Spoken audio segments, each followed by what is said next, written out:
Courses versus group coaching, cohorts, one-on-one, memberships, which one keeps clients for longer? Alessia and I have tried all of the models above over the last 10 years while building Lazy Dancer Tips and this coaching brand. And I can tell you, the one thing that we forgot to focus on up until the end was client retention. And each model has its pros and cons. So in this episode, I want to break down for you what the promise of each model is, the reality of things, and how you can improve retention so that clients stay with you for longer, keep on paying you for months and years instead of you having to chase them every single month. Let's start with courses. Now, what is the promise of a course? Well, for you is that you just build it once and you sell it forever. So it's this mythical passive income. Yay! That's the promise. It's very exciting. That's why everybody's got a course, right? But let's look at the reality of things. I just Googled this, and apparently the average completion rate for online courses goes from 9% to below 40%. And for free courses, the percentage goes even lower. So isn't that a tragedy that people buy your course and never go through the first few modules? You built it once, sure, but your students are not satisfied with it because they don't even finish your course. And you find yourself in a position where you need new students every single month. So I'm not exactly sure how much of that passive income is in the equation. In terms of retention, courses are pretty bad for the reason I told you before. But they might be damaging your brand even deeper if you think about this thing. When somebody buys a course from you, especially if it's a course that it's pretty involved, it goes pretty deep, and it's a fairly mid-ticket to high ticket, if people don't finish it, they will not buy anything else from you because they think, well, I haven't finished that product. Why would I waste more money into something else, even if it's higher touch, even if it's one-on-one, because I know I haven't finished the thing that I've purchased in the past. This happened to me many times. I buy a $997 course, which I think is amazing. I go through it, 10% in it, I don't finish it, and then I never buy from the same person again because I've got this thing that I want to get my money worth. So a course, if it's not structured around retention, can damage your future sales as well.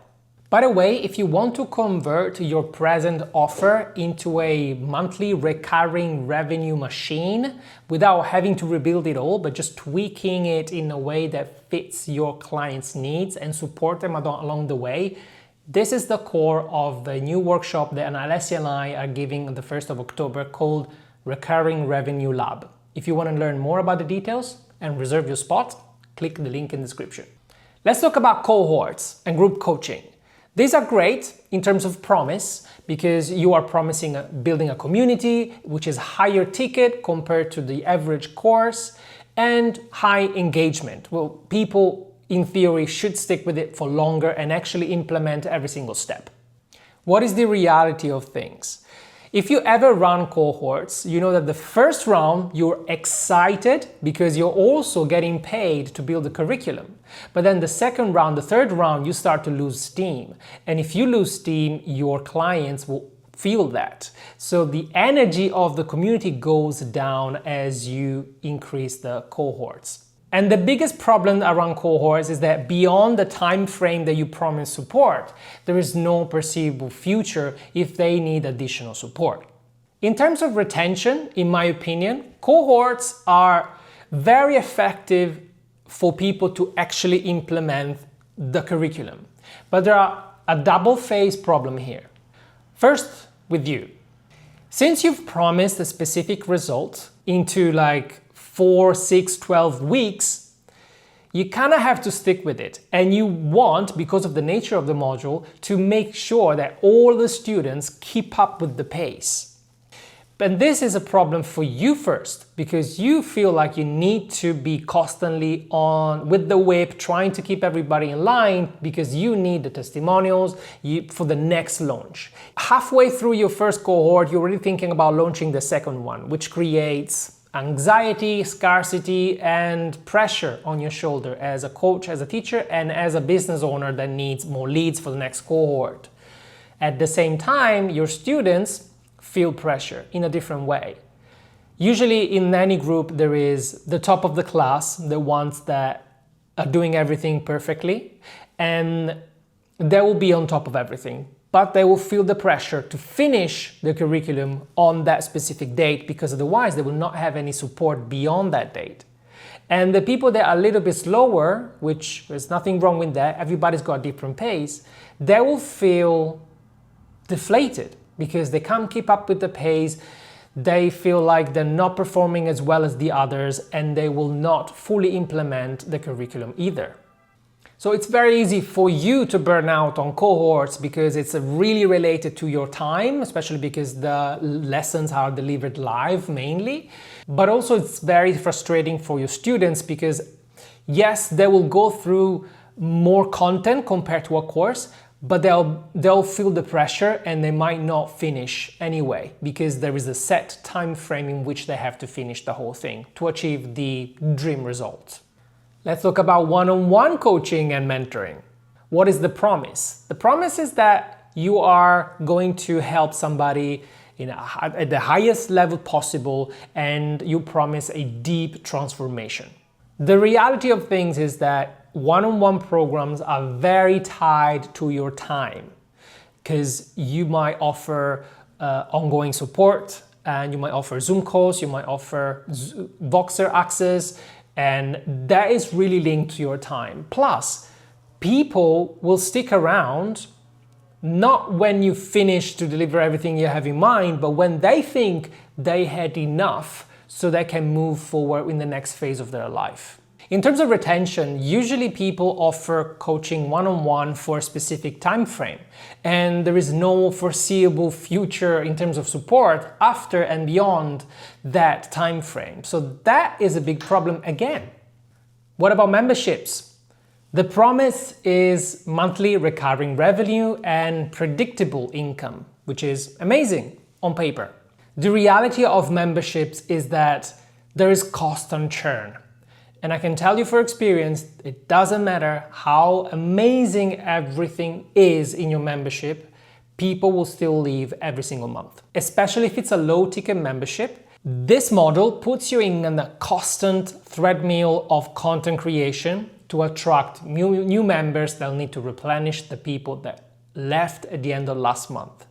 The more you grow a membership, the more you need to onboard new clients, new students inside the membership just to stay in equilibrium. The retention situation of a membership is that people will leave as soon as they'll feel like they're not progressing anymore. So the big mistakes that we do when it comes to membership is just we stuff it with as much content as possible, thinking that that is what people come for, but that is not the reason. The reason is that they are still willing to achieve a specific result. And what keeps them inside the membership is the fact that they are getting there slowly and they feel the momentum and the progress along the way. So which one is better for client retention? Which model is the winner here? Because they all sound pretty bad. Well, the thing is, every model has got pros and cons, but client retention is not about the model at all. It's about how you make your clients and customers feel as they go through the vehicle, the program, the course, the membership. There's something we understood by trying all these models out over the years, is that people don't come because of how many videos, on how many resources and tools you put together for them. And that was our mistakes, because at the beginning, that's what we thought people came for. The value of a membership, of a program, was the amount of stuff that people access. So one time we even spent one entire year building a course just to find out that people didn't need 80% of what was inside it. This is when we get into our heads and we start doubting ourselves and we start overthinking, which model should I use? Is it a course? Is it a program, one-on-one? And then we forget about the most important thing.